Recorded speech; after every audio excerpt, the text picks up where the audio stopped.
For our project, we explored our changing perspectives during the pandemic and how cognitive restructuring can help us reframe how we view things. Cognitive restructuring is based on cognitive therapy credited to Dr. Beck, who was a graduate of Yale University. This therapy was developed more than half a century ago. Dr. Grapsey, who is a communications professor at Lehigh University, explains how this process can help with reframing negative thoughts that are unproductive. Holding on to negative thoughts can lead to negative spirals and self-fulfilling prophecies, since how we perceive a situation will directly impact whether we are concerned, afraid, happy, or anxious, or a variety of emotions. In our public speaking class, we have learned to reconsider what anxiety means. Like most people, our classmates tend to experience a high degree of anxiety and generally dread giving speeches. In fact, many people list a fear of public speaking as one of, if not their greatest fear. Cognitive restructuring challenged us to rethink how we orientate towards public speaking. For example, we have addressed irrational fears and have reimagined what public speaking is and might be. Instead of worrying about a pounding heart, we might focus on using extra blood to all parts of the body as a means to use movement and enthusiasm to express our views as we engage the audience.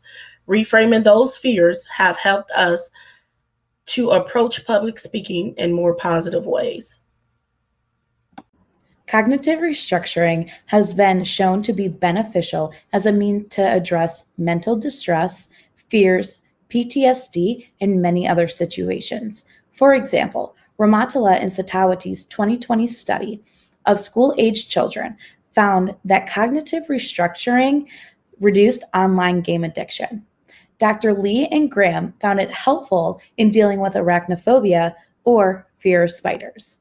For our project, we wanted to explore how this same process might be applied in reframing COVID. We acknowledge that COVID has many tragic consequences. We are presenting ways to reframe how some individuals perceive COVID-relevant thoughts. Dr. David Burns, a psychiatrist and researcher, outlined some ways to engage in cognitive structuring. Initially, the individual should identify the upsetting situation and feeling, such as, "I'm sad because I cannot see my family during the pandemic." Next, the individual should record their automatic negative thoughts and how much they believe them. For example, an individual might have a negative thought about not being able to see their loved ones ever again, and that they do not strongly believe that thought.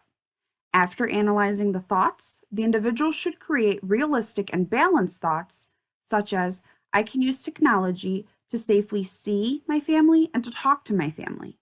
Let's take a look at a few examples of how our classmates have used restructuring to reframe negative thoughts.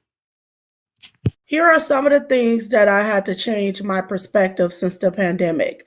I had to make my schedule full of classes to keep my mind growing and learning instead of sinking in social media. I made a play area of arts and craft for me and my daughter instead of going to the park to avoid feeling isolated. I also work out. I've incorporated working out 45 minutes to an hour, 3 to 4 times a week to avoid snacking and watching TV. I used to be afraid to speak out loud in class and ask my teacher a question, but now I am less afraid to ask my question and get in contact with my teacher because of online classes. Also, I used to struggle with my time management and hold everything off until the last minute, but now I have created a schedule around my day and set a time aside to get everything done before it's due. At the beginning of the pandemic, when everybody had to all be home at the same time, I was really negatively thinking about everyone being there at the same time and the size of our apartment, and I was really uncomfortable about it.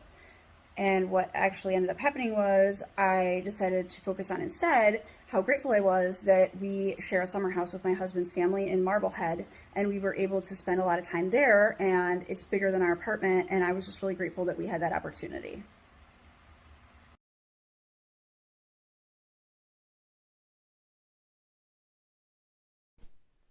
If you or a loved one are struggling during these difficult times, please remember you are not alone, and together, we are resilient. Personal counseling and psychological services are available to every Lakeland student through the Counseling Center at 440-525-7200.